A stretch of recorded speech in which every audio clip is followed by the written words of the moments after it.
عزت کے لیے، شہرت کے لیے، صدر بن جانے کے لیے، صدارت مل جانے کے لیے، اس کے لیے نہیں، دنیا کی چاہت نہیں، صرف اللہ کی رضا کے لیے۔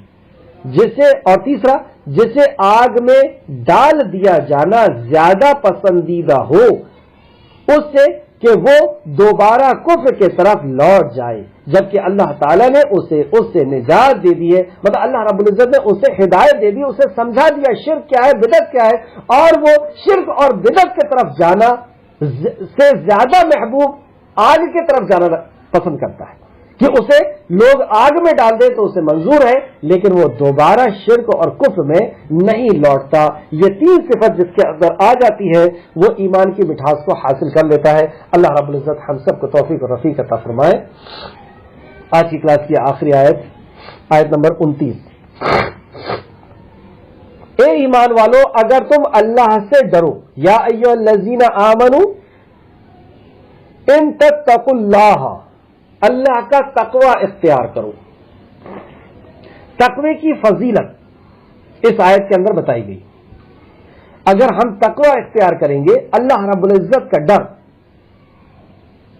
چھوٹے سے گناہ سے بچ جانا اور بڑے سے بڑے گناہ سے بچ جانا، یہ تقوی ہے۔ کیوں بچنا؟ کہ میرا رب مجھ سے ناراض نہ ہو جائے، اللہ سے ایسی محبت کہ اس کی ناراضگی کا ڈر، یا اللہ رب العزت کہ غضب سے ایسا ڈر کہ کہیں میرا رب اگر ناراض ہو گیا تو اس کے غضب سے بچانے والا دنیا کے اندر کوئی نہیں۔ اللہ اگر ناراض ہو گیا، اللہ اگر سزا دینے پہ آ گیا تو پوری دنیا کی طاقت اسے بچا نہیں سکتی۔ اگر اس نے اٹھا کر کے سیدھے جہنم میں ڈال دیا، کوئی پوچھنے والا نہیں کہ اسے کیوں ڈالا گیا۔ یہ ہے تقویٰ کہ چھوٹے سے چھوٹے گناہ، بڑے سے بڑے گناہ سے انسان بچنے والا ہو جائے۔ تو اگر تقوی والا ہوگا تو کیا ہوگا؟ اے ایمان والو، اگر تم اللہ سے ڈرو تو وہ تمہارے لیے نکلنے کا راہ بنا دے گا، یعنی عمل کرنا تمہارے لیے آسان ہو جائے گا۔ تفصیل دیکھتے ہیں۔ جو شخص اللہ تعالی سے ڈر کر اس کے احکام کو بجا لائے اور اس کے منع کردہ امور سے اجتناب کرے تو اسے یقیناً حق و باطل میں فرق کرنے کی توفیق بھی مل جائے گی، کیونکہ یہاں پہ اللہ رب العزت نے جو لفظ استعمال کیا، یجعل لکم فرقانا، یعنی حق اور باطل میں فیصلہ کرنے کی تمیز اللہ رب العزت اس کو عطا کر دے گا۔ مطلب یہ ہوا کہ حق اور باطل کو تو سب جانتے ہیں لیکن اس میں تمیز نہیں کر پاتے، یعنی حق کے اوپر کھڑے نہیں ہو پاتے، نیک کام کر نہیں پاتے۔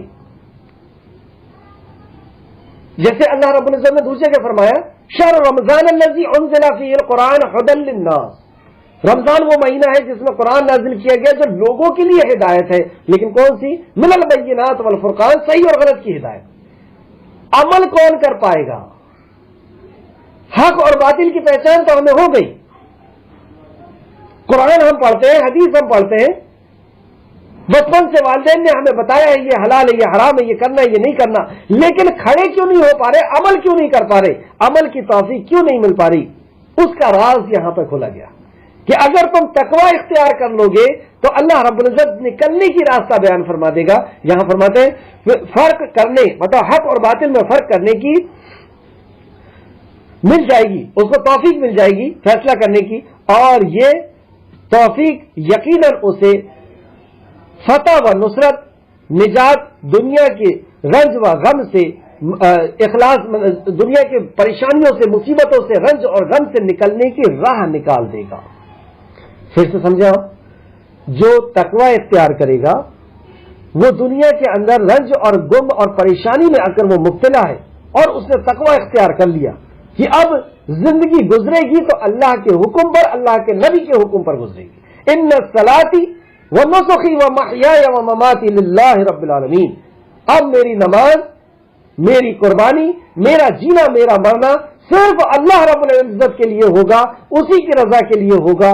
اگر وہ تقوی اختیار کر لے، چھوٹے سے چھوٹا، بڑے سے بڑا گناہ سے بچ جائے، اور وہ اگر آزمائشوں میں اور پریشانیوں میں اور تنگ دستیوں میں اگر وہ مبتلا ہے تو اللہ رب العزت اسے فرقان دے گا، صحیح اور غلط کی تمیز دے گا، اور اس پر کھڑا ہونے کی توفیق بھی دے دے گا، اور اس کے وجہ سے وہ مصیبت اور پریشانی سے نکل جائے گا۔ یہ ہے خلاصہ۔ اور تم سے تمہاری برائیاں دور کر دے گا. دوسرا فائدہ کیا ہوگا؟ تم سے تمہاری برائیاں دور کر دے گا. اس سے اور برائیاں کون دور کرتا ہے؟ اللہ رب العزت دور کرتا ہے. اس سے یہ پتا چلا کوئی اگر یہ چاہ رہا ہے کہ وہ شراب چھوڑ دے، جوا چھوڑ دے، مرڈر چوری چھوڑ دے، وہ بچ نہیں سکتا، چھوڑ نہیں سکتا. اللہ رب العزت تمہارے اندر سے برائیوں کو نکال دے گا، ایمان عطا کرے گا، مرنے کے بعد کی زندگی پر یقین ہو جائے گا، تقدیر پر یقین ہو جائے گا، اللہ کی ذات پر اللہ یقین دے دے گا. اب برائیاں چھوڑنا آسان ہو جائے گی، برائیاں نکلنا آسان ہو جائے گی. تو یہ برائیاں اللہ رب العزت نکال دے گا تقوی کی برکت سے.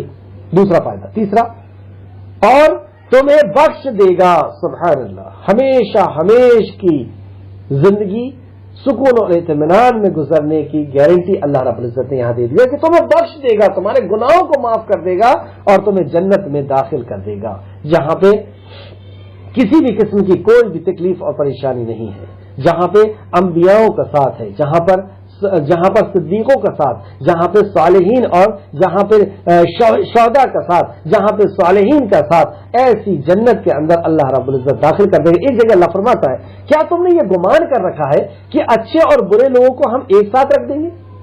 اللہ اکبر. دنیا میں بھی ایسا نہیں ہوتا. کیا تم نے یہ گمان کر لیا ہے کہ تم برا عمل کرو اور ہم تمہیں صدیق کے ساتھ کر دیں، شہید کے ساتھ کر دیں، صالحین کے ساتھ کر دیں؟ تو جو عمل کرے گا، جو جس کی مصابہت کرے گا، وہ اسی کے ساتھ اٹھایا جائے گا. اللہ ہم سب کو محفوظ رکھے. یہاں پہ تیسری بات اللہ نے فرمائی، اور تمہیں بخش دے گا، اور اللہ بہت بڑا فضل والا ہے. اللہ رب العزت بہت فضل اور کرم کرنے والا ہے. یہ فضل اور کرم کب؟ اگر ہم تقوی اختیار کریں گے تو اللہ رب العزت نکلنے کی راہ بھی نکالے گا، اور تمہارے سے تمہاری برائیاں، ہمارے اندر جتنی بھی برائیاں ہیں ان برائیوں کو بھی اللہ دور کر دے گا اور نجات بھی عطا فرما دے گا. سورہ حدید آیت نمبر 28 کے اندر بھی آپ دیکھ سکتے ہیں. سورہ حدید آیت نمبر 28 میں اللہ فرماتا ہے، مومنو تم اللہ سے ڈرو اور اس کے پیغمبر پر ایمان لاؤ. اللہ سے ڈرو یعنی تقوی اختیار کرو، اور پیغمبر پر ایمان لاؤ یعنی ان کی اطاعت و فرما برداری کرو. ایمان لاؤ، وہ تمہیں اپنی رحمت سے دگنا اجر عطا فرمائے گا. اپنی رحمت سے جو تم نیکی کر رہے ہو اس کا دگنا اجر عطا فرمائے گا، اور تمہارے لیے روشنی کر دے گا جس میں تم چلو گے. سبحان اللہ. تمہارے لیے روشنی کر دے گا جس میں تم چلو گے. کیا پتہ چلا؟ عمل کی توفیق دے دے گا. روشنی تو ہے، ہمیں تو پتا ہے کیا ہے حلال کیا حرام ہے، لیکن چل پا رہے نہیں چل پا رہے، تو یہ روشنی عطا کر دے گا اللہ رب العزت. مطلب اس پر تم چل پاؤ گے اور وہ تم کو بخش دے گا، اور اللہ بخشنے والا مہربان ہے. یہ آیت اس آیت سے کتنی زیادہ ملتی جلتی ہے. پھر سے آپ دیکھیں، مومنوں خطاب کس سے؟ یا ایھا الذین آمنوا. اوپر بھی خطاب ایمان والوں سے، یہاں پر بھی خطاب ایمان والوں سے، اور مطالبہ وہی کہ تم اللہ کا تقوی اختیار کر لو. مومنو تم اللہ کا تقوی اختیار کرو، اللہ کا ڈر اختیار کرو، اور اس کے پیغمبر پر ایمان لاؤ یعنی پیغمبر کی بات کو مانو، ان کی اطاعت و فرما برداری کرو. وہ تمہیں اپنی رحمت سے دگنا اجر عطا فرمائے گا. جو عمل کرو گے، جو تم صدقہ و خیرات کرو گے، جو بھی تم کرو گے اس سے دگنا تم کو عطا کر دے گا، اور تمہارے لیے روشنی کر دے گا جس میں تم چلو گے. مطلب اللہ اپنا وہ نور تمہیں دے دے گا، وہ اللہ رب العزت اپنے احکامات، اپنی وحی، اپنا علم تمہیں دے دے گا، اور اس پر تم چلو گے یعنی تمہیں عمل کی توفیق بھی دے دے گا، اور وہ تم کو بخش دے گا. اور اللہ بخشنے والا اور مہربان ہے. اللہ رب العزت سے دعا ہے کہ اللہ رب العزت جس بات کی توجہ ہمیں نبی کریم صلی اللہ علیہ وسلم نے ہر خطبے میں دلائی، نبی مکرم ہر خطبے میں، جمعہ کا خطبہ ہوتا، عید کا خطبہ ہوتا، اور یا نکاح کا خطبہ ہوتا، یا عام مجلس کا خطبہ ہوتا، آپ خطبہ حاجہ پڑھتے اور اس کے اندر 3 آیتیں پڑھتے، اور وہ تینوں آیتیں ایک ہی موضوع کی تھی، اور وہ کیا ہے؟ یا ایھا الذین آمنوا اتقوا اللہ. اے ایمان والو اللہ سے ڈرو. یا ایھا الناس اتقوا، اے لوگو اللہ سے ڈرو. یا ایھا الذین آمنوا اتقوا اللہ، اے لوگو اللہ سے ڈرو. تو اس کی وصیت اور نصیحت نبی مکرم صلی اللہ علیہ وسلم ہر خطاب میں فرماتے، اور سارے عمل کا نچوڑ یہی ہے. سارا عمل اللہ کیوں کرواتا ہے؟ اللہ فرماتا ہے ہم نے تمہارے اوپر روزہ فرض کر دیا تاکہ تم متقی بن جاؤ.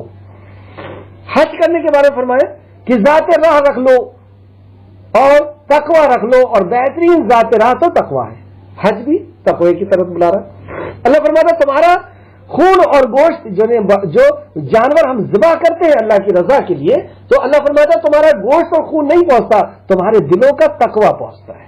تو روزہ، نماز، ہر عمل سے، نماز کے بارے میں کیا فرمایا؟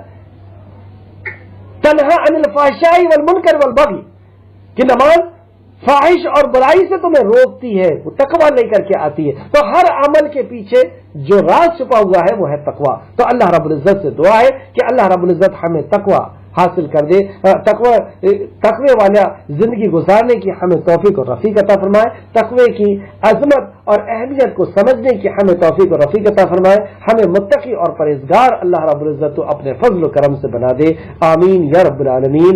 السلام علیکم ورحمۃ اللہ وبرکاتہ۔